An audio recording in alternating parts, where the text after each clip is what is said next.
Ce matin, alors que je lisais les ingrédients d'une crème pour le visage, je suis tombée sur un mot étrange. Squalène. Quand on ne connaît pas, on ouvre un dictionnaire. Squalène. Pas de squalène. Mais squale, un synonyme de requin. Bon, je vais utiliser un outil un peu plus récent.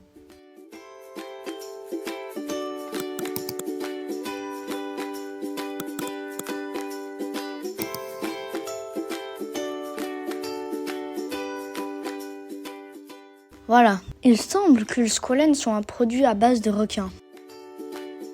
Mais est-ce fréquent dans les produits cosmétiques ? Oui, le squalène est présent dans de nombreux produits cosmétiques. D'ailleurs, chaque année, plus de 3 millions de requins sont pêchés pour le squalène. Ça semble beaucoup. Et en étudiant ce sujet, j'ai compris que 3 millions, ce n'est qu'une petite partie des requins qui sont tués chaque année. En tout, chaque année, jusqu'à 150 millions de requins sont pêchés. Si 3 millions sont pêchés pour le squalène, 86 millions pour faire de la soupe d'aileron de requin et plus de 50 millions dans les prises accessoires lors des pêches massives de poissons. 50 millions de requins qui meurent parce qu'ils ont été attrapés accidentellement.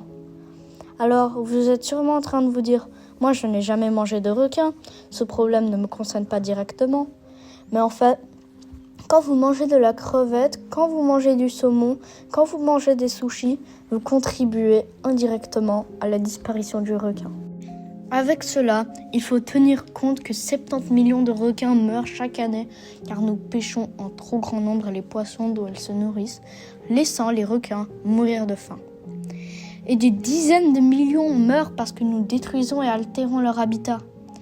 La destruction des récifs et des coraux, la pollution marine et le développement d'infrastructures costales dégradant la vie des requins et leur capacité de reproduction. Alors, que reste-t-il de la population des requins ? Il ne reste plus grand-chose. Depuis 50 ans, nous avons perdu 90% des requins dans le monde. Juste à la lecture de ce tableau, on comprend bien que les requins sont condamnés à court terme. Le requin est pourtant un ancêtre inestimable d'une incroyable longévité. Il est plus ancien que les dinosaures et même que les arbres. Le requin est apparu dans la période du Dévonien, il y a plus de 400 millions d'années en même temps que les premiers animaux terrestres. Il a façonné les océans et influencé le comportement de nombreux poissons et espèces marines. Il a survécu 4 extinctions de masse, mais pourtant aujourd'hui, 60% des espèces de requins sont en danger d'extinction. Dans ce cas, il est nécessaire de se poser la question. Est-ce que cela aura un impact quand ils auront disparu ? Pour bien comprendre le nœud du problème, il faut examiner ce que l'on nomme le réseau trophique. C'est un groupe de chaînes alimentaires connectées les unes aux autres, très souvent dépendantes d'un super prédateur, tel que le requin. Si on observe la chaîne alimentaire du requin, on retrouve tout en bas le phytoplancton qui produit plus de la moitié de l'oxygène que nous respirons sur Terre, faisant des océans le plus gros poumon de la planète. S'il n'y a plus de requins, la population des gros poissons va augmenter.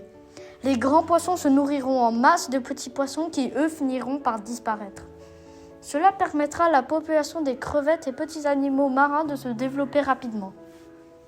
Des animaux qui se nourriront massivement des phytoplanctons nécessaires à la production d'oxygène et à l'absorption du CO2.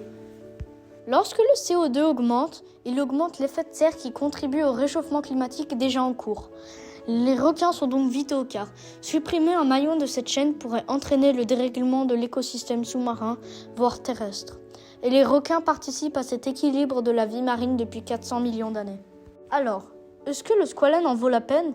Tout d'abord, est-ce que ça marche ? Les études scientifiques montrent que c'est le cas. Le squalène a des effets bénéfiques sur la peau. De plus, on a trouvé dans le squalène des propriétés pharmaceutiques importantes dans la formulation de certains vaccins, notamment pour la préparation des vaccins contre le Covid-19, pour lequel plus de 500 000 requins ont été nécessaires à la production de plus d'1 milliard de doses vaccinales. Heureusement, aujourd'hui, il existe une alternative présentant les mêmes caractéristiques cosmétiques et médicinales que le squalène de requin. Il s'agit notamment du squalène végétal à base d'olive, de riz, de blé ou encore de betteraves. Malheureusement, seulement 10% du squalène utilisé en médecine et en cosmétique est du squalène de provenance végétale.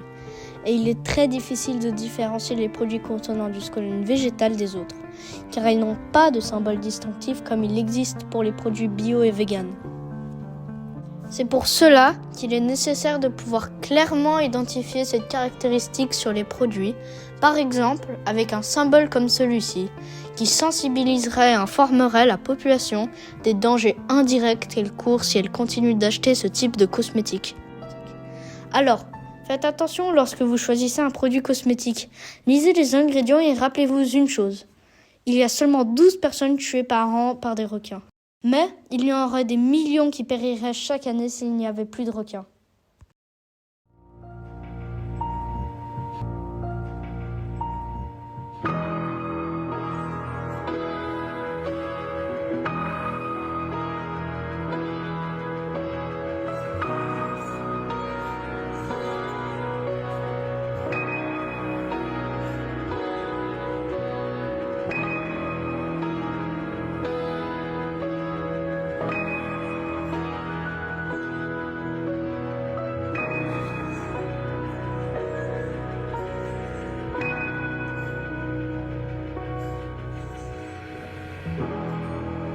I'll crawl out of this hole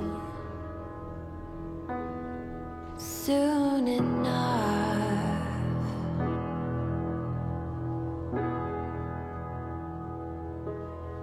Take my ring off.